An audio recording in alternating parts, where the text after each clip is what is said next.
All right. The first question today comes from Jordan Workshop, and Jordan wants to know. Jordan says, "I watched every episode of MythBusters with my two sons. Apart from just the fun of it, the show helped teach my kids the process of honest inquiry. How intentional was the educational aspect of the show? Not intentional at all, like not even a little bit. To give you some perspective." And a lot of this is well known. I've talked about it before, but I was working as a model maker at Industrial Light and Magic. I was working on the Matrix sequels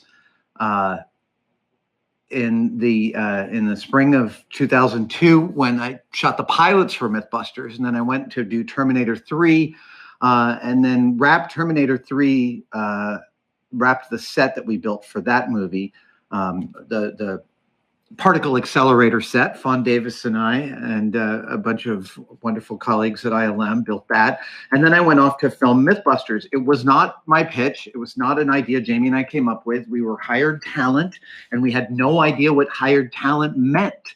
We had worked on the other side of the camera for, a combined total of 30 years. But as far as like what this job required of us, it was like drinking from a fire hose. 1 minute we're working on models, and literally a few months later we're filming a TV show. We're filming 13 episodes of a TV show in 8 months, which is a tight schedule.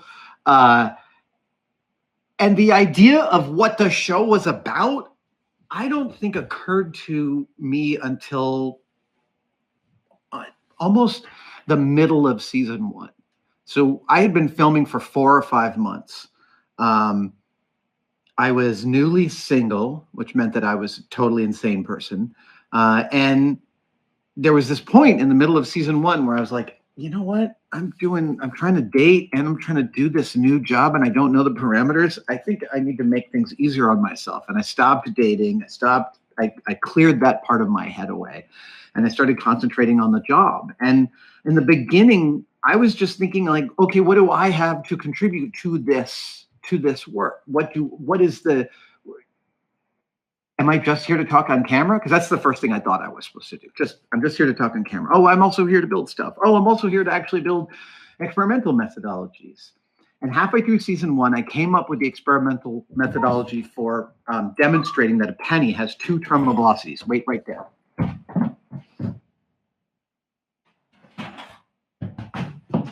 I built this wind tunnel. I still have it because I am so proud of this build.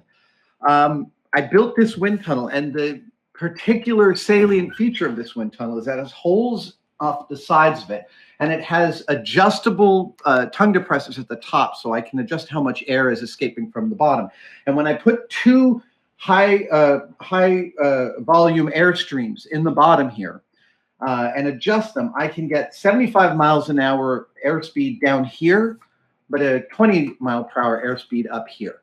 And I built this on the theory that if you put a penny in here, and it does have officially 2 terminal velocities, one on its edge and one on its face, it should tumble up and down in here. And lo, it did on my first try. And the pleasure of that moment of coming up with a theory, a hypothesis, coming up with a methodology to test that hypothesis, the methodology working and demonstrating that the hypothesis was correct. That is an endorphin rush that is accessible to all human beings. And it was a sea change for me. It's the longest way of explaining that, no, we weren't thinking, oh, let's make an educational show. This is the early 2000s reality television of the kind that we jumped into with Monster Garage and American Chopper and Trading Spaces and other shows like that all became ascendant right at that moment. We weren't thinking of how we fit into that cosmology. As the show started to air and people started to say, dude, you got me through high school chemistry, you got me through physics in college, we started to learn that people were learning from this. And the biggest thing we did when we understood that was we didn't change a thing. Why change something that's already working? Like, the show worked because the 5 of us were following our noses, and where we followed them, things got interesting. And when we followed our noses and we were interested in the subject, what we shot was interesting. So it's like if part of that question is sort of the inherent hidden part of that question is how do you make educational programming? And I know that's not what you were asking by inference, but that is like the sort of hidden question in there. And the answer is I have no idea, except that I know that kids can tell when you're talking down to them and they don't like it. They'd rather be talked to like peers. And I totally get that. So the way we phrased it is that we were never thinking of the children. But they can tell, and they like the fact that you talk to them like peers. Let's see. Fredrik Strömberg asks a really interesting question, and one that I have not gotten before, which at this point is unique. Fredrik says, I upheld a specific role in an organization for a long time, and I can now see in retrospect how this, in many ways, changed me. You had a special role in MythBusters, he says to me, where the expectation seems to have been that you were to be the opposite of Jamie. Do you think that the fact that you kept up with that role for so long affected your personality? No. No, I think unequivocally no. Anything's possible, and the scientist in me doesn't ever want to say never or, unequivocally no, but the opposites being dramatically interesting, that is a reality television trope, and it's definitely something that some reality producers lean into.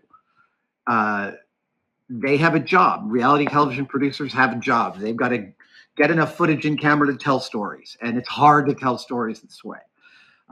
It is hard to plan a day when you're not sure what's going to happen, and it's even harder to figure out what the narrative's going to be when you're trying to figure that out while filming that narrative all at the same time. And so a lot of reality television producers, in order to get the job done by the end of the day with the crew that they have, they invent some narratives. And some of those narratives are, this character hates that character. Let's make some drama out of it. And part of the reason for doing that isn't just selling out. It is efficient, right? Like as soon as you know a trope, as soon as you know, like, okay, there's going to be conflict between these two, then you shoot it in a certain way, and it makes everybody's job a little easier. So I just, I know it's easy to go, it's all this manufactured drama. Please understand that people making these dramas, for the largest part, are people punching in time cards and trying to get their job done by the end of the day. And reality television it can be difficult. And so I understand the reason for creating false narratives. Is that a moth that just fell in? Okay. But as far as, so in the early seasons of MythBusters, there was definitely a leaning in by the producing team, leaning into the conflict between Jamie and I. And in specific cases, the British have this great expression. They call it pissing in your ear. And that's when you're saying something to someone. Yeah, it was a moth. Pissing in your ear means when you're telling somebody something to make them mad at somebody else. You're like stirring the pot. And that was definitely happening.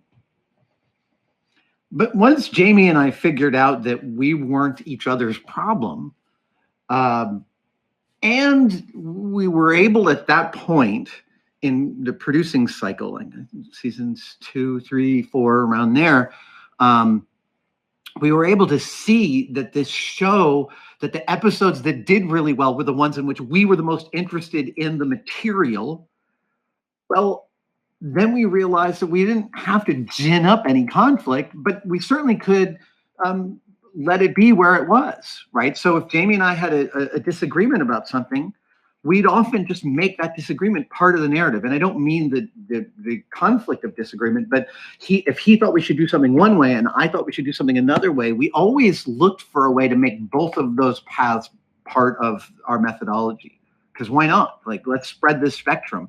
And many times the only reason we didn't do that, or we wouldn't do that, is because we didn't have enough time to add another storyline.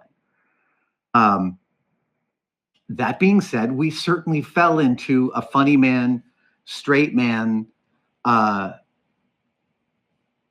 we fell into those roles. And Jamie is like the greatest straight man you could ever hope for, because there are many cases in which he does not get the joke, and there are many cases in which he absolutely gets the joke and can lean into that joke with both hands. And like, Jamie has said some of the funniest things I have ever heard. Many of the ones that are at the top of my mind right now, because I know you'd like to hear some examples, are unrepeatable. I apologize for that. And I know you're like, how can you tell us he's really funny and then not tell the story? I'm sorry. It's just not repeatable in a live stream. But the show itself completely changed my personality. I don't mean that I'm that if you knew me before the show and you knew me after, that I'm a completely different person. But everything that we do that takes over our life alters us. If you work, I mean, I would say this. I think that the thing that alters your personality, that like maybe, and part of the inference of your question is in a trajectory you didn't plan, is the overall work environment. And I will say, and I'm proud of this. Our MythBusters work environment was, definitely with some exceptions, a very loving environment. We had some rough patches here and there because of some personnel issues, but really from like season 4 or 5 on, it was a very supportive and loving work atmosphere. And I felt incredibly supported by my colleagues, by the entire production team at Beyond Productions in Australia, by the editors. I mean, by the time we were in season 4, we're like talking daily to the editors and the producers. We're coming up with new ways of telling these stories and being supported in trying new ways of telling stories. The show was a hit, so Discovery was letting us try everything we wanted to do. It was awesome.